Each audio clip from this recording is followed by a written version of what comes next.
खुलुमबाय लोगोफोर आरो आइ आफा रायजो राजा नोंथांमोन दिनैनि नैबे आंनि गोदान भिडिअआव नोंथांमोनखौ बरायनानै लाबाय।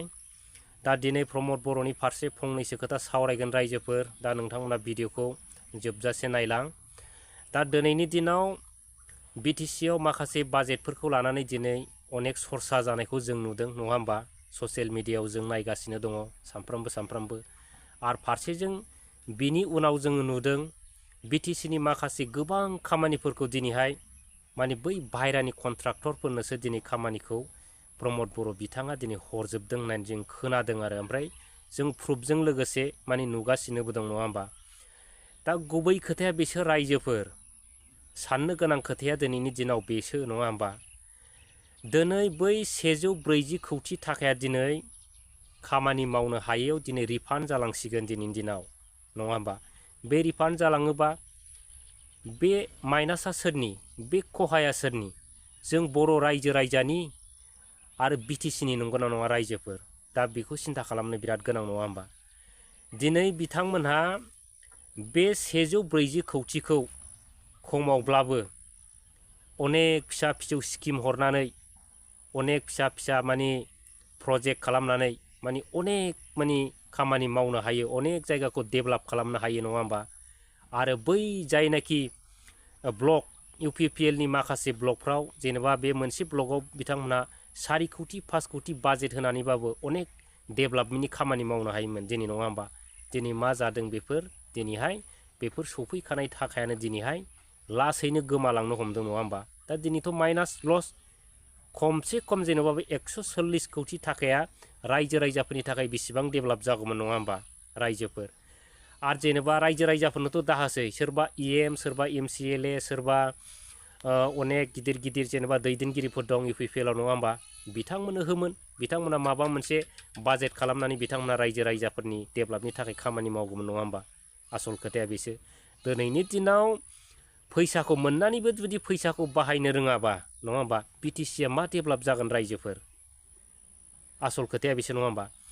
बै समाव प्रमद बर' बिथाङा बुंदोंमोन 1500-1600 कौटिनि थाखाय जों आसामाव थांबाय थानांला, सोरबा आसामनि उन खारबाय थानांला, बेफोरबायदि बिराद गिदिर गिदिर डायलग होबोदोंमोन बिथाङा। बेफोरखौ दाबो ससियेल मिडियायाव नायबा नुयो रायजोफोर। दा दिनैनि दिनाव बिथांमोनहा 800 कौटि थाखाखौनो दिनै बाहायनो रोङा आरो मा होमबा बेसेबां लासिंसिं। होमबा बै समाव 1500 कौटिखौ लानानै बिटिसिआ बेसेबां डेभेलप जादोंमोन। नोंथांमोनहा नैबे दानि बेलायाव बे 800 कौटिजों बे बिटिसिखौ मा डेभेलप खालामनो हानो। आसल खोथाया बे नंगौना नङा रायजोफोर। दा साननो गोनां दिनैनि दिनाव खोथाया। दा नोंथांमोनहा जे खोथाखौ जेनेबा बुजिया सोमजिया माने अनेक मानसिखौनो मोजां खोथा बुंबा नोंथांमोनहा रागा जोङो। बै ट्रेक्टर बोराइनि मानसिफ्रा दिनै नोंथांमोना सिन्था खालामनानै एसे नायदो।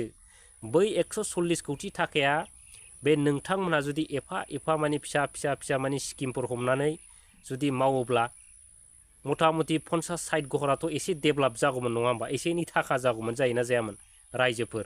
दिनै नोंथांमोना बेखौ सिन्था खालामदों।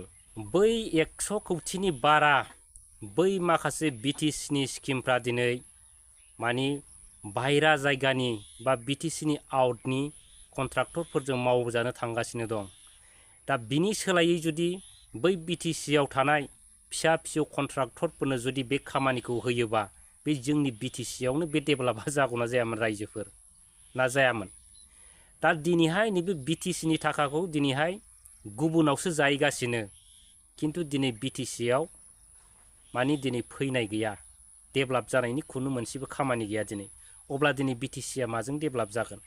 प्रमद बर' बिथाङा दिनै मारै जोंनि बिटिसिखौ सुइजारलेण्ड बानायगोन रायजोफोर। बिथाङा दिनै 800 कौटि थाखाखौनो बाहायनो रोङा, दिनै बोरै सुइजारलेण्ड जागोन। दिनै बिथांनि सुइजारलेण्डआव जों नुदों हारांगा हाथांगा लामा, हारांगा हाथांगा दालां, बबेबा जायगायाव साइकेलबो नारजाया थेलाबो नारजाया, साइकेल एसे सालायबानो लुंथेंलाबायो, गोथौ हाब्रुजों थाबायनांगौ। ओरैबायदि जों अबस्थाखौसो नुदों प्रमद बर'नि सुइजारलेण्डआव नङा होमबा रायजोफोर। दा नोंथांमोना आं बुंनायखौ गाज्रि मोनो, अनेक बिथोरारि जायगायाव हाबनानै नाय दासिमबो नोंथांमोना, अब्ला बुजिगोन बबे जायगायाव दिनै प्रमद बर'आ सुइजारलेण्ड लाबोखो। बै समाव बिथाङा बुंदोंमोन 2 बोसोरनि उनाव सुइजारलेण्डखौ नायनो थांनांला, गोमो गोथां गोजा गाबजों माने बुंफबसिगोन नैबे माबानि बिटिसियानो सुइजारलेण्ड जासिगोन होननानै दिनै फाबोरो सुइजारलेण्ड दिनै माथो गासिबो हारा मुरा बै माने मा होनो बुहुतनि हाराफोर बायदिसो जाजोब्बाय नङा होमबा रायजोफोर बेफोर बेसेबां लासिं सिं बिथाङा दिनै बिराद गिदिर गिदिर कमिटमेन्ट होयो रायजोफोर खिन्थु बिथाङा दिनै मोनसेबो खामानि मावनो हाया दिनै बिथांनि मावनाय खामानिफ्रा फैलार जादों दिनैहाय दिनै बै खामानिफ्रा जुदि फिसा फिसौ जेनेबा स्किम हिसाबै जेनेबा अनेक लकाल जुदि कन्ट्राक्टरफोरनो जुदि खामानिखौ होयोब्ला बेसेबां डेभेलप जागौमोन नङा होमबा रायजोफोर बै समाव जेब्लानाखि हाग्रामा महिलारिया शिफ्ट जादोंमोन बे समाव बाहेरानि खुनु कन्ट्राक्टरफोरानो खामानि मोनाखैमोन गासिबो बिटिसिआव माने फिसा फिसौ अनेक कन्ट्राक्टर ओंखारदोंमोन दिनैहाय नंगौना नङा रायजोफोर अनेक जायगायाव डेभेलप जादोंमोन अनेक मानसियानो दिनै माहाजोन जादोंमोन गारि मटर दिनै लानो हादों दिनैहाय नङा होमबा दिनै नैबे प्रमद बर'नि सरकाराव जों दिनै मा नुखो गासिबो दिनै जोबस्रांनाय रावबो डेभेलप जानायाव गैया डेभेलप जाखानायाबो दिनैहाय माने गोग्लैनानैसो दं ओरैबायदि अबस्था जानानै दं नोंथांमोनाबो नोजोर हो ट्रेक्टरनि मानसिफ्रा नोंथांमोना दुखु मोननानै लाब गैया एसे माने मेलेमखौ बाहायनानै नाय अब्लानो नोंथांमोना बुजिगोन दिनैनि दिनाव बुजिबाय रायजोफोर बै समाव बिराद गिदिर गिदिर खोथा होदोंमोन नोंथाङा प्रमद बन्धु बै समाव न'खरे न'खरे साख्रि होनो वान भट वान जब होननानै बुंदोंमोन आरो बै गरिब गुन्द्रा मावनानै जाग्राफोरनो ना फाननानै जाग्राफोरनो माबा मोनसे सुबिदा हो साख्रि बाख्रि हो होननानै बिराद गिदिर गिदिर खोथा बुंदोंमोन दिनै नोंथाङा दिनै सरकार फैनायनि उनाव दिनै सोरनो साख्रि होनो हाखो सोर ना फानग्रानो सोर मा बिजनेस मावनायनि मा सुबिदा होनो हाखो नोंथाङा दा बेफोरखौ बुंबा नोंथाङा लाजियो बन्धु दिनै नोंथां सरकार फैनायनिफ्रायनो दिनै बिटिसिआव माने दिनै स्रिं स्र' दिनै मैगं थाइगं फानग्राफ्राबो दिनै फाननांला होननाय बायदि जाहैबाय बै बिना गयारिनि खोथा बुंनाय बायदि नङा होमबा दा दिनैनि दिनाव गोबां कन्ट्राक्टरफोर दंमोन बै समाव बिटिसिआव हाग्रामा महिलारि समाव दा बै समनि बिटिसिनि कन्ट्राक्टरफ्राबो दिनैनि दिनाव दुब्ला थैजोब्बाय नङा होमबा आरो अनेक मानसिफ्रानो दिनै माहाजोन जाबायमोन थाखायै फैसायै गारि घरायै जाबायमोन दिनै बेफोरबो दिनै लासैनो गलाम जाबोफिनबाय दा दिनै नोंथांमोना मा मावखो बिटिसिनि आं दिनै बेखौसो सोंनो लुबैदों रायजोफोर बिथांमोना मा डेभेलप लाबोखो दिनै माथो फारफ्रोमबो बिथिंनिफ्रायनो माने गासिबो सोबख' जानायसो नङा होमबा आसल खोथाया बेसो रायजोफोर दा जोबनायाव आं बेखौनो बुंनो लुबैदों रायजोफोर नोंथांमोननि सिगाङाव दा दिनै बिटिसिनि गासिबो खामानिफोरखौ बाहेरानि कन्ट्राक्टरफ्रासो दिनैनि दिनाव मोनलांजोब्बाय दा दिनै बिटिसिआव साबसे कन्ट्राक्टरफोर दं बेफोरो दिनैहाय हाराव जानानै दं दा बिदिबा बिटिसिआ बोरै डेभेलप जागोन रायजोफोर नङा होमबा दा दिनै आं सोंनो लुबैदों नैबे बिटिसिखौ थै गारनानै सोरनि थाखाय लाबोआमोन रायजोफोर बै बाहेरानि कन्ट्राक्टरफोरनो लाबोआमोन ना बिटिसिनि रायजो राजानि डेभेलपनि थाखाय लाबोआमोन ना जोंनि हारिनि डेभेलपनि थाखाय लाबोआमोन आं बेखौसो सोंनो लुबैदों दिनैनि दिनाव रायजोफोर नोंथांमोनाबो कमेन्ट खालामहर आंनि कमेन्ट बक्सआव दिनै बिटिसिखौ रोजा रोजा बर'नि थैजों सोरजिनाय नैबे आगोमा बिटिसिआ दिनै मानो गुबुनाव थांगासिनो दं दिनैहाय दिनै बिटिसिनि खौथि खौथि थाखा फैनाया मानो गुबुनफोरजों रानजागासिनो दं मानो दिनै सोरलां बोरलां जानो थांगासिनो दं बिदिब्ला जोंनि नैबे बर' हारिया नैबे बिटिसिनि थाखाय मानो थै गारनांगौ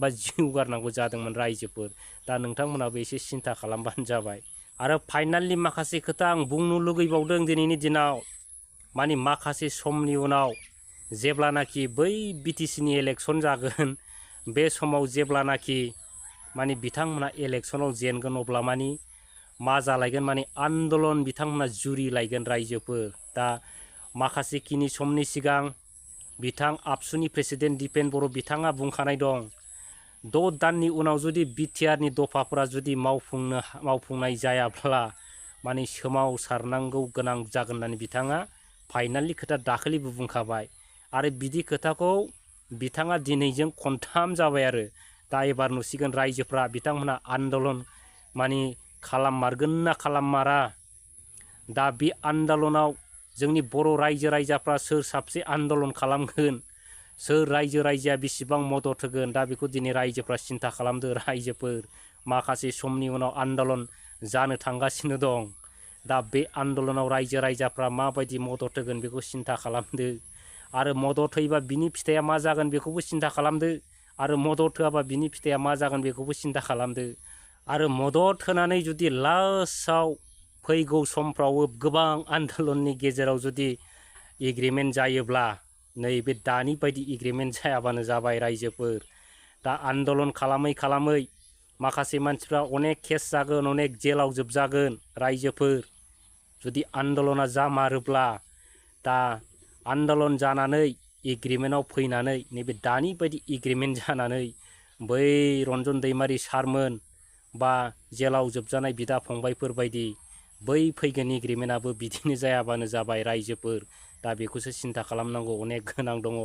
दा बेफोरखौ सिन्था खालामनानै जोंनि साफ्रोमबो बर' रायजो आइ आफा बिदा फंबायफ्रा गाव गावनि गथ' गथायखौ बै आन्दलनाव हगारगोन ना हगारा बेखौ मोजाङै सिन्था खालामनानै लानाया मोजां रायजोफोर। दा दिनै अनेक खोथा सावरायबाय, दिनै बेयावनो दोनथ'नोसै रायजोफोर।